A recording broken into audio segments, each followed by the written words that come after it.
Hey, good morning, church family. Welcome back to another week of our Bible reading recap videos. We finished up Leviticus this week and got into Numbers, Leviticus 16 through Numbers 6. And if you haven't already, I really encourage you go back, watch the intro video to Numbers, or go back and watch it again.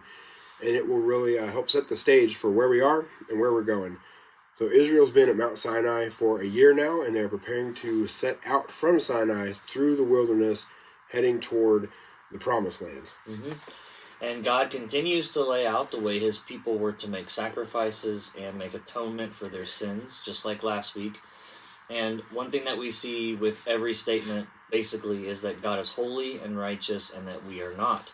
And so things have to be done a certain way, and God's people are discovering that his way is the best way. Historians and scholars of ancient times agree that ancient Israelite laws distinctively prioritized human life, social equity, and divine covenant, which was very different than the nations and the places that they were going into and going around. Many ancient Near Eastern legal systems were very harsh, class-based, and they were focused on property rights. So it was like totally different value systems. The example I routinely turn to point this out, the difference between the two, is when God commands Abraham to sacrifice Isaac. Abraham obeyed because sacrificing is a cultural norm at the time. Yeah, sometimes we kind of read this isolated and only see the Israelites. We forget about the pagans. They would shed human blood. So think child sacrifice, bloodletting. They would do this to cover human sins. God directed the Israelites to shed animal blood to cover human sins. Why? Because humans could not and cannot atone for our own sins, so there had to be another way.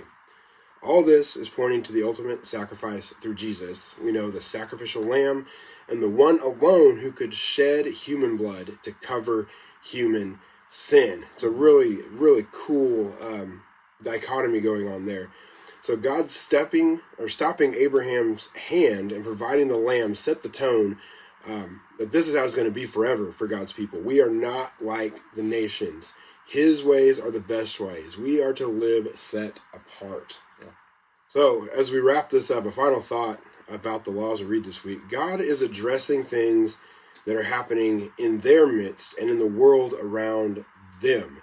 These aren't just random thoughts God has. He was directing them to a better way of living in healthy community. And as we read, we're going to see this progression, like they're coming out of Egypt into a new life. And God's got to lead them along slowly, because if he goes too fast, he's going to lose them. We've seen that already with their grumbling and complaining. So hang in there as we wade through these things.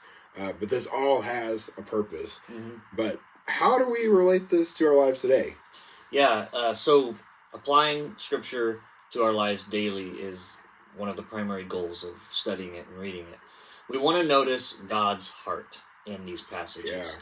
God expects perfection in our relationships, in our private lives, in our public work lives, but we achieve this up front because God ordains and sustains the covenant. It doesn't take our daily human sacrificial blood or any other sacrifices, because Christ did it once for all. Tim Keller famously said once, "We don't obey and are therefore loved. We are loved and therefore we obey." So remember that as we're studying these passages that can be pretty weedy sometimes, because we don't operate by these laws today. And so it's like, why are we reading these? And that seems pretty outdated, but remember, it's so different. And it's so much better than what Egypt was and what the Canaanites were doing. And just bonus content, we'll link this in the video or in the description or somewhere on the YouTube page. But we really encourage you, go check out the Bible Project's Wilderness series. It's so fitting for this time as they unpack what is the wilderness, how is God using the wilderness, and where is he taking the Israelites, and where is he taking us. So we'll link that. Check it out. Enjoy your weekend, and we'll see you Sunday. Happy reading.